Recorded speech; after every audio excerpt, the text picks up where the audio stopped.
Hello everyone, welcome back to my channel Study Only Science। Class का आज का topic है परिवार और मित्र, फैमिली एंड फ्रेंड्स। इसका हम आज एमसीक्यूज करेंगे और इसके पहले की जो क्लास थी उसमें हमने इसका जो कंटेंट था वो किया, थ्योरी क्लास की थी। आज हम एमसीक्यूज करेंगे और 100+ एमसीक्यूज रहेंगे, तो हमारे साथ बने रहिए। और C TET, UP TET, super TET इन जैसी परीक्षाओं के लिए वेरी इंपॉर्टेंट क्लास है, तो स्किप मत कीजिएगा। चलते हैं हमारे पहले प्रश्न की तरफ। तो हमारा पहला प्रश्न है आपकी स्क्रीन पर और इसका है, परिवार को भारत की आदि परंपरा कहा है। तो परिवार को भारत की आदि परंपरा कहा है किसने? मैक्स मूलर ने। ए ऑप्शन सही हो जाएगा। नेक्स्ट है, बालक की प्राथमिक यानी कि प्रथम पाठशाला है। तो बालक की प्रथम पाठशाला कहलाती है परिवार। ठीक है, परिवार को ही बालक की प्रथम पाठशाला कहेंगे। अगला प्रश्न है, किसके अनुसार परिवार व्यक्तियों का एक ऐसा समूह जो विवाह, रक्त या दत्तक बंधनों में संगठित है, जिसमें एक सामान्य संस्कृति का सृजन एवं पोषण कर पति पत्नी, माता पिता, पुत्र पुत्री अंतर्निहित क्रियाएं करते हुए एक साधारण गृहस्थी की रचना करते हैं। तो ये इसके अनुसार किसके अनुसार है? ये है बर्गेस एवं लॉक के अनुसार। बी सही आंसर हो जाएगा। अगला प्रश्न है, माता के पास सत्ता वाला परिवार है, तो उसे हम क्या कहेंगे? मातृ सत्तात्मक परिवार। अगला है, यौन साम्यवाद सिद्धांत के प्रतिपादक हैं। तो यौन सिद्धांत के प्रतिपादक हैं ब्रीफ्राल्ट। ब्रीफ्राल्ट इनका नाम है।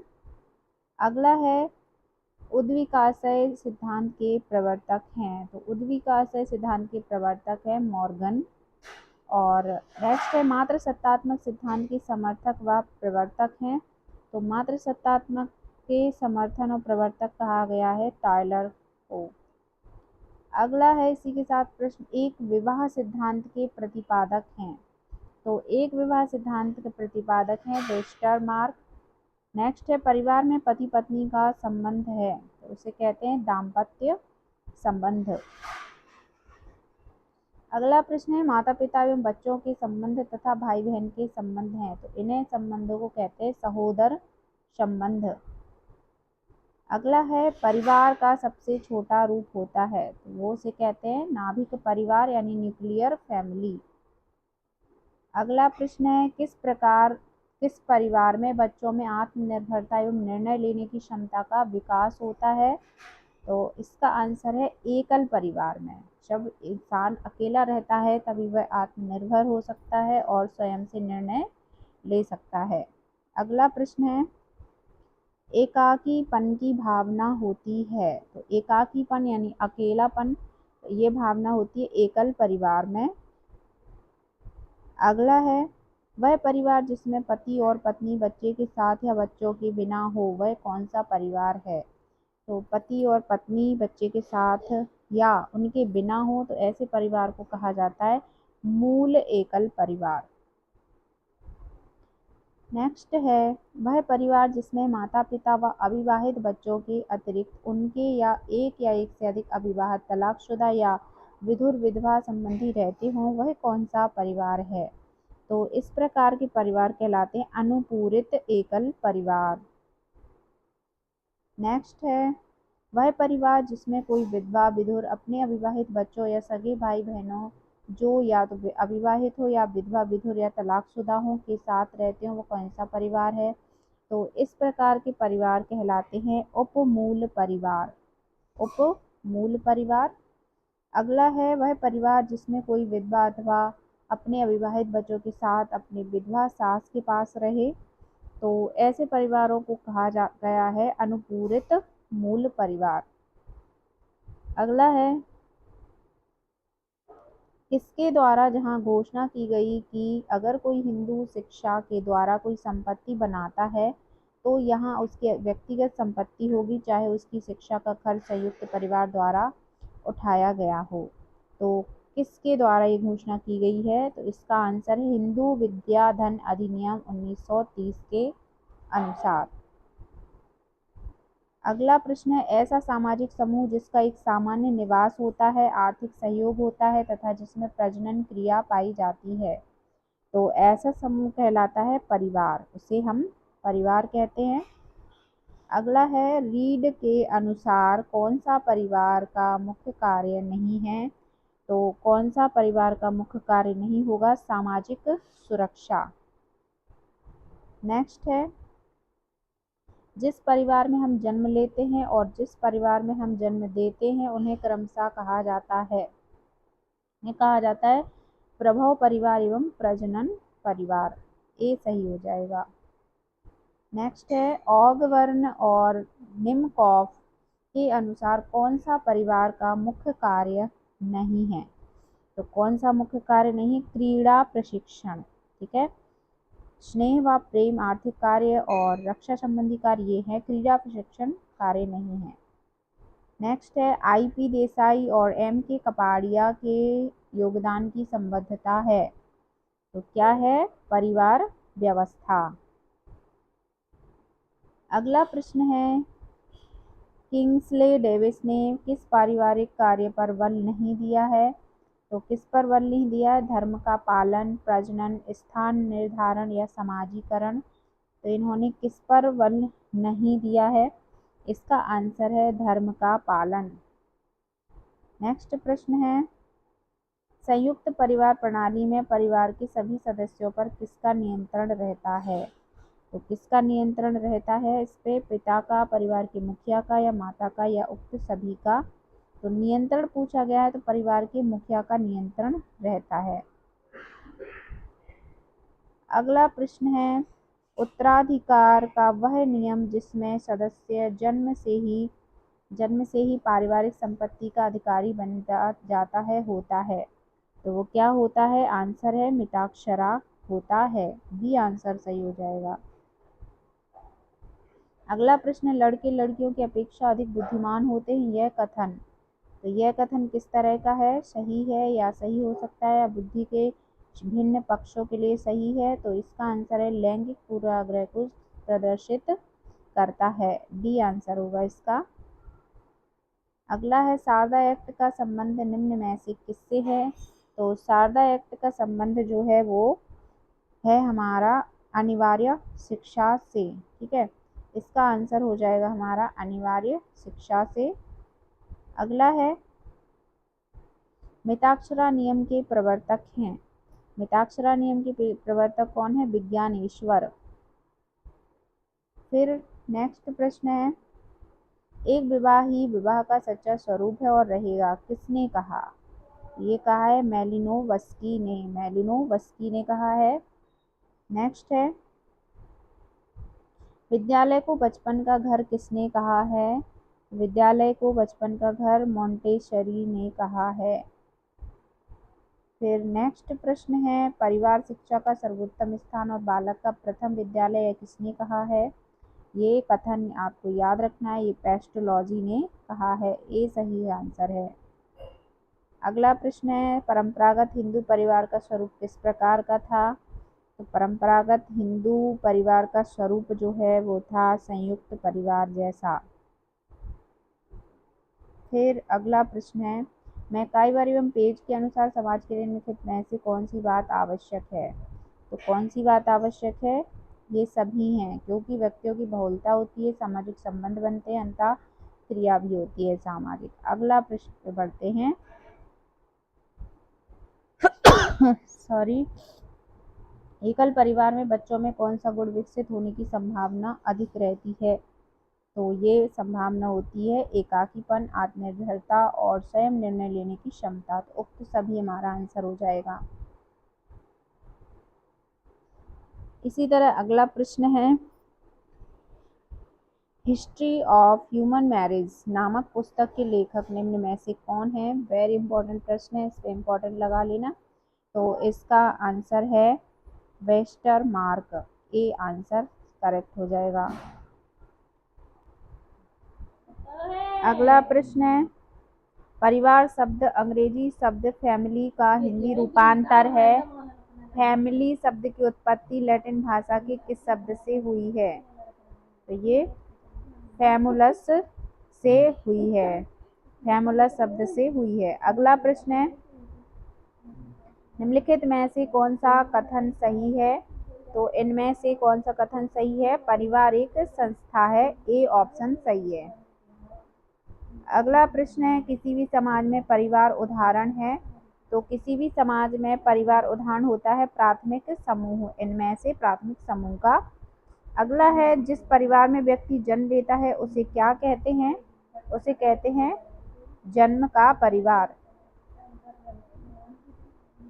अगला है, एकल परिवार का एक रूप नहीं है, एकल परिवार का एक रूप नहीं, अनुपूरित शाखीय परिवार।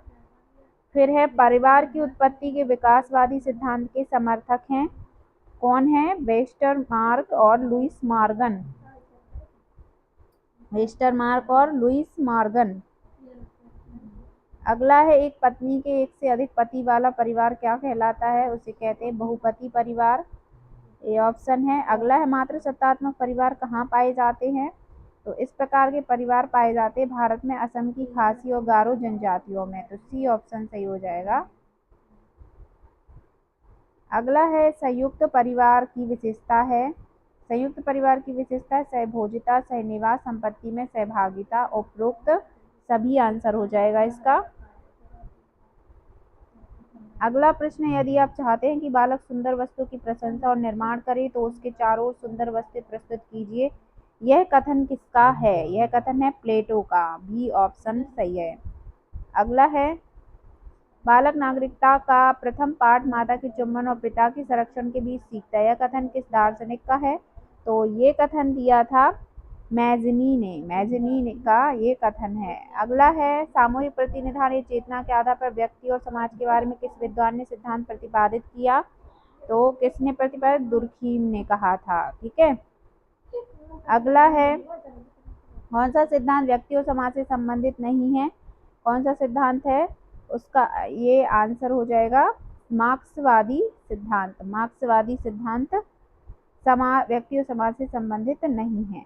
नेक्स्ट है, समाजीकरण के निम्नलिखित साधनों में से कौन सा साधन औपचारिक है? तो औपचारिक साधन होता है शिक्षा। अगला प्रश्न है, सामाजिक अंतःक्रिया के सदस्यों में से महत्वपूर्ण क्या होता है? निकटता, भ्रातृत्व या पारंपरिक जागरूकता या स्थायी संबंध? तो इनमें से होता है पारंपरिक जागरूकता। अगला प्रश्न है, वंश परंपरागत साखी संयुक्त परिवार में होते हैं? तो इसमें ऑप्शन पढ़ने के बाद आंसर हमारा होगा सी, बी आंसर। 3 या अधिक युगल वंश परंपरागत रूप में शाखीय रूप में परस्पर संबंधित होते हैं, बी आंसर राइट हो जाएगा। अगला है, सामाजिक प्रतिनिधान की अवधारणा किसने दी थी? तो सामाजिक प्रतिनिधान की जो है ई दुर्खीम ने दी है। अगला प्रश्न है, परिवार कितने प्रकार के होते हैं? परिवार 2 प्रकार के होते हैं, एकल परिवार और संयुक्त परिवार। अगला, जिस परिवार में दादा दादी, चाचा चाची, ताऊ ताई, बुआ, माँ बाप और बच्चे रहते हैं उसे कहते हैं संयुक्त परिवार। अगला प्रश्न है, भारत में लड़के और लड़कियों का विवाह योग्य न्यूनतम आयु क्रमशः होती है? तो पहले लड़का लिखा है तो यहाँ पे 21 वर्ष और लड़कियां लिखा है बाद में तो 18 वर्ष, ए आंसर सही हो जाएगा। अगला है, कक्षा 3 के छात्रों को रमा ने सिखाया कि पिता माँ और उनके बच्चे एकल परिवार का गठन करते हैं और यदि दादा दादी एवं अन्य रिश्तेदार साथ रहते हैं तो यह एक विस्तारित परिवार है। आप इस बारे में क्या सोचते हैं? इसका आंसर है परिवार की अवधारणा को इसी तरह सिखाया जाना चाहिए। अगला प्रश्न है, परिवार एक इकाई होता है जिसमें माँ पिता और उनके 2 बच्चे होते हैं, यह कथन है? तो यह कथन सही नहीं है क्योंकि परिवार कई प्रकार के होते हैं तथा परिवार का केवल एक ही प्रकार में वर्गीकरण नहीं किया जा सकता है, बी आंसर सही हो जाएगा। नेक्स्ट है, भारत में परिवार का अर्थ संयुक्त परिवार है, यह कथन है? तो यह कथन है के एम कापड़िया का, बी आंसर राइट है। अगला है, किसने समाज को एक सावयव माना है? तो किसने माना है सावयव? चार्ल्स कूले ने, चार्ल्स कूले ने समाज को एक सावयव माना है। नेक्स्ट है, समाज एक सावयव है, समाज के विषय यह विचार किस विद्वान के हैं? तो समाज के विषय में यह विचार है हर्बर्ट स्पेंसर के। अगला है, किसने कहा मनुष्य स्वभाव आवश्यकता से एक सामाजिक प्राणी है? तो ये कहा है अरस्तू ने, डी आंसर राइट है। अगला है 3 या अधिक पीढ़ियों के सदस्य साथ साथ एक ही घर में निवास करते हैं। सदस्यों की सामूहिक संपत्ति पूजा घर एवं रसोई होती है। यह परिभाषा निम्नांकित में से किस प्रकार के परिवार को व्यक्त करती है? तो ये संयुक्त परिवार को व्यक्त करती है। नेक्स्ट है बच्चों के लिए खेल है। तो बच्चों के लिए खेल क्या है? एक जन्मजात प्रवृत्ति। नेक्स्ट है परिवार की इकाई होती है। तो परिवार की इकाई प्रत्येक व्यक्ति, आंसर हो जाएगा सी। नेक्स्ट है बच्चों का प्रथम गुरु किसे माना जाता है? माता को। अगला है आदर्श परिवार किसे माना जाता है? तो आदर्श परिवार माना जाता है संयुक्त और छोटे परिवार दोनों को मान सकते हैं। सी सही हो जाएगा। अगला है संयुक्त परिवार में आश्रित व्यक्तियों की देखभाल में कोई परेशानी नहीं होती। आश्रितों में शामिल हैं वृद्ध बच्चे और अस्वस्थ व्यक्ति। तो ये सभी आंसर हो जाएगा। अगला है हिंदू विवाह अधिनियम कब लागू किया गया था? यह नियम लागू हुआ था 18 मई 1955 को। नेक्स्ट है सामाजिक बुराइयों का उदाहरण है बाल विवाह, दहेज और बाल श्रम। तो डी आंसर सही हो जाएगा, ये सभी। नेक्स्ट है परिवारों के टूटने के फलस्वरूप बच्चों पर होने वाली प्रतिक्रिया है। तो ये होती है बच्चों का अंतर्मुखी होना, बच्चों में विद्रोह पनपना और बच्चों का कुंठित होना। ये सभी आंसर राइट हो जाएगा। नेक्स्ट है एकल परिवार से तात्पर्य है। एकल परिवार से तात्पर्य क्या है? परिवार जिसमें माता पिता एवं उनके बच्चे शामिल होते हैं, एकल परिवार है। बी आंसर राइट है। नेक्स्ट है प्राथमिक समाजीकरण है। ये होता है शुरुआती उम्र में परिवार मित्रों से सीखना, परिवार प्राथमिक समाजीकरण है। नेक्स्ट है मानव समूह की सबसे छोटी इकाई है। तो मानव समूह की सबसे छोटी इकाई है परिवार। अगला प्रश्न है भारत में बाल विवाह निरोध अधिनियम किस वर्ष पारित किया गया था? तो ये किस वर्ष पारित किया गया था? 2006 को। ए ऑप्शन राइट है। अगला प्रश्न है कौन सी विशेषता परिवार की नहीं है? कौन सी विशेषता नहीं? प्रत्येक सदस्य की आय भिन्न की जाती है। ठीक है, भिन्न की जाती हो ऐसा नहीं है। अगला है बच्चे को समाजीकरण का पहला पाठ कहाँ से प्राप्त होता है? तो ये परिवार से ही मिलता है। ए ऑप्शन राइट है। नेक्स्ट है मानव रुधिर वर्ग की खोज सर्वप्रथम किस वैज्ञानिक ने की थी? तो लैंडस्टीनर ने मानव रुधिर वर्ग की खोज की थी। नेक्स्ट है सामाजिक संरचना की केंद्रीय इकाई है। तो सामाजिक संरचना की केंद्रीय इकाई कहा गया है परिवार को। आंसर सी राइट है।